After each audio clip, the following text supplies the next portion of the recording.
The first DCU project in James Gunn's new universe has officially concluded with its first full season on Max. And this show was kind of a controversial when it first was announced because most people didn't know who the Creature Commandos actually were. And then this was actually supposed to be part of the DCEU, which is Zack Snyder's world for Batman vs. Superman, Man of Steel, and other projects like that. And so many people did not think this was a great way to start off the new universe.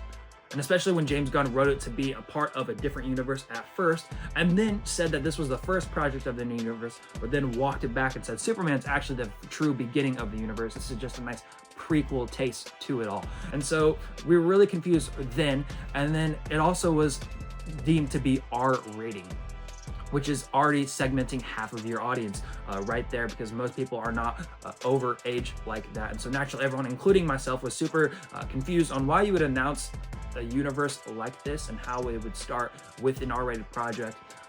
And so there was a huge lot of confusion on the internet there. But immediately when I was looking into this, I actually was kind of bought into it just because of James Gunn's past experience with characters on Guardians of the Galaxy and the Suicide Squad. He really found the humanization of the monster characters or alien characters and really made us feel for them and connect with them. And so I was actually kind of really excited to see the show play out, because the best thing James Gunn does is to bring characters that we don't know from the D-list comic book characters, and then bring them up and explore them in new and interesting ways. And so I thought, why would this be any different now? And so with all that being said, I will be giving you my opinions. These are just my opinions, and I will be giving you the good, the bad, the mixed, and then my final recommendations if you should even watch this show in the first place. And I will try my best to be spoiler free, but there are a couple of things that I want to talk about with spoilers. And so with that, I'm going to ask you to skip to the time codes above me if you haven't seen the show, and so they'll be around here somewhere. And then you guys can continue to watch this video throughout the rest of it with some couple of time codes and spoiler context and things like that. But let's start out with the good. All right, starting the conversation off with the good. As I've said, James Gunn has a really good knack for bringing in the D-list characters, the F-list characters, and bringing them up to where we can see them in the light today. And he does a really good job of giving them human emotions and human characteristics so that we can actually connect with them from our point of view, even though they are monsters. And so this was something that was done very, very, very well in this show. And I'm happy to say that it really worked for me.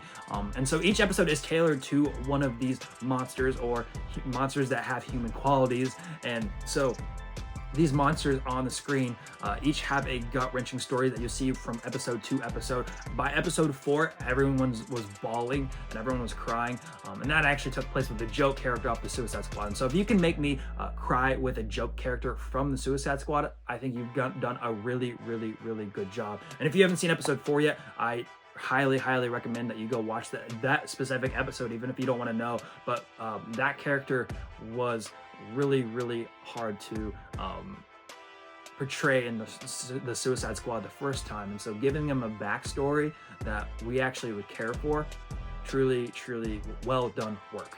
And so I really like James Gunn with him exploring these human sides of the monsters, and I think that really worked in what made the show another level above with what it was supposed to be, and many people's point of views. And so another part of this good category will actually be the voice acting themselves. If you didn't know, most of these actors in this list or in this show actually are not voice actors. The main princess in the show, she is voiced by a voice actor, but everyone else this was kind of their first roll around. And so I was pleased to say that it wasn't very noticeable throughout the show, and it was very well done work. And so I'm happy that they're taking these animated characters, bringing them into live action and vice versa, and keeping the same actors, because I think with the talent that they've developed so far, I think they're on a really good track to set them up for the future and their future storytelling. Along with the voice acting, the animation style, I was not a huge fan of when we got the first look of or the first trailer, but as the show went on and I was actually watching it for myself, I actually grew to love it. And I think it was really well done to capture the story and the way they were interacting with the lands and the way it was portrayed, and making things look like it's actually beautiful, but in all actuality it's just a dark place that you wouldn't want to go to. And so I think that the art style itself really did a good job to capture it, and in the end, it didn't bother me at all. The last part of the show, of the good, that I'm going to talk about is, I'm not even gonna lie, this one's gonna kind of be spoiler territory, so if you want to click around here somewhere, but they're not afraid to kill off characters. We saw many of the Creature Commandos die throughout this show.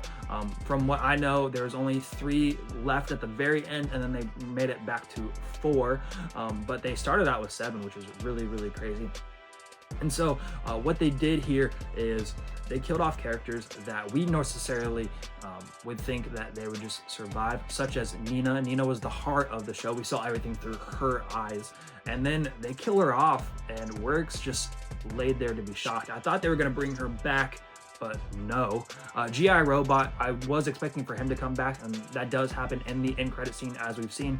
And so I really respected that they actually killed off these characters, even though we built an emotional connection with them. And I think that was something that made this show really well done as well. And so with that, we're actually gonna go to the mixed section. Now for the mix section, one thing I was actually really mixed about was the song choices. They aren't bad, but James Gunn has a knack, or has done well in the past with choosing correct song choices for his shows or movies. And so you think of Guardians of the Galaxy, Hooked on a Feeling, whereas this one, if I was asked to list one song from the soundtrack that I listened to throughout the show, I wouldn't be able to tell you what that song is. And so they weren't really rememberable. And again, it wasn't a bad thing, but it wasn't a great show with music. And so I was expecting more from James Gunn with the music. But again, the music wasn't terrible. It just wasn't really memorable. It didn't take me out of the experience. It just didn't give me any extra experience as well. And so that was one thing I was kind of mixed on. Also, one thing I particularly didn't hate was the cameos on this show.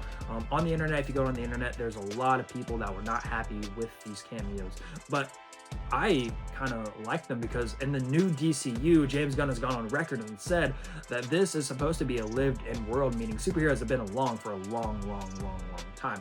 And so what happens with this is that you're actually getting a more lived-in world where we can see these characters interact. And so if you didn't know, I'm gonna actually talk about spoilers in 3, 2, 1. And so if you didn't know, there's these images right here where we get to see Superman and Peacemaker and all of them and their new costumes and things like that. But it's just a future, it's a future that they don't know about, or they don't know these superheroes, and so they're just characters at this point. But I really think that was super cool to have them all dead, and you can see some new costume designs and things like that, and some characters that are confirmed in different projects. But yeah, that was really interesting for me with that. Another thing with that was the Batman. The Batman showed up in an episode, and so that was also really cool to see him take down Dr. Phosphorus, or look over him in the glass. But it didn't really add to anything. It was kind of just there. And so that was why this was in the mix. It's because I didn't hate it, but a lot of people did. And so moving on, we're actually going to get to the bad. All right, moving on with the bad. There was really nothing that was really truly awful in the show, which I really enjoyed. And I think there's just some critiques. I would mainly have 2 that I would have changed or would have had conversations about with behind the scenes. But with one of those changes, it would have been the pacing of the show. With the runtime being 30 minutes on max, for each episode, there is bound to be a little bit of pacing issues, especially when you're jumping from plot point A to plot point B. And there's just a lot going on in these episodes, especially when you're also telling the backstory. So I felt like the story was being kind of rushed, and I truly felt that in the last episode, where they're killing people off, and you don't really, it just kind of happens. And so I think that was one of the weakest parts of the show. It was just the pacing. I feel like if they went longer episodes, they could have definitely done that and made it more not digestible, but more flavorful for the audience, with giving us more to care about with these characters. And I think what they're trying to do is keeping them 30 minutes so they can be more digestible for the basic audience, but truly, I don't think Creature Commandos audience is going to be basic audiences. I think it'll be the basic superhero fan base. And so I think we would be able to watch more of that show. So I think next time, give us longer episodes. And I think with season 2, if they fix that, I think that would fix that main point. The next thing I would talk about is how they dealt with Cersei. If you haven't seen the show, I'm going to talk about Cersei. So skip to this time code right here. And I'm going to talk about her in 3, 2, 1. And so when you've seen the show, as you guys know, Cersei after episode 4 is done. She's not even in the show anymore. And so she was supposed to be the main villain. I know they were trying to mislead us, but even then she was kind of there to say, hey, you have it all wrong, and then she was out. I think if the show brought her back to help out with the Creature Commandos at the end, or give her something else to do, I think that would have been proven very, very useful. But Cersei was a cool character at the very beginning until she got her face burned off, which was also super kind of funny, but kind of crazy. Anyways, those are just some things I noticed while watching the show, the good, the bad, and the mixed. And so I actually want to hear what you have to say about the show. I want to hear your good, the bad, the mixed, and your final rating on the show, which I'm about to give you right after this. And so with that, if you also liked this video, I would love for you to like and subscribe, and then it would really help me out. And so with that, we're going to get on to the final recommendation. All right, so with these final recommendations, this is how it's going to work. I'm going to give you a star format, a number format, and then a final recommendation. And so this star format is going to be just the basic level of recommendation, or based off the stars. So if it's at 4 out of 5, it'll be probably really highly positive on. If it's at a 2 out of 5, it's probably not as highly positive on, and I'm probably not gonna watch it ever again. And so that is kind of the example on that. With the number side, this is just a specific number based off of my score. So this is what I would like to have, and more in detail with as we go along. And so this is the exact number I think this show deserves. And then the final one is the final recommendation. It's just going to be a thumbs up or thumbs down. It's just like the Rotten Tomatoes recommendation feed. So if you guys don't know how Rotten Tomatoes works, if the critics give it a thumbs up, that means you should like it. If the critics give it a thumbs down, that is a no. And so with that, we're going to get into my final recommendations of this show. As far as the star rating system goes, I'll actually be giving Creature Commandos a 4 out of 5 stars. And then with the score system rating, I will actually be giving that an 8.5 out of 10. It's not truly perfect, but there is a lot of good things in this show.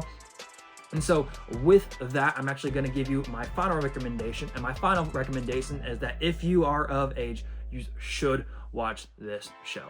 And so I will say I had a lot of fun watching Creature Commandos.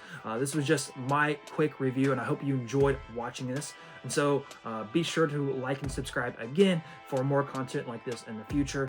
And I will have more videos for you coming out soon. Take care. This was just my quick review, my quick opinion, and so I hope you enjoyed watching this video. If you're looking for more content like this, I'm hoping to have more videos out for you guys as soon as possible. I will try to be posting every Friday for the next couple of weeks just to test this out, and I would love to hear your opinions down below. So take care, everyone, and go watch Creature Commandos if you haven't already.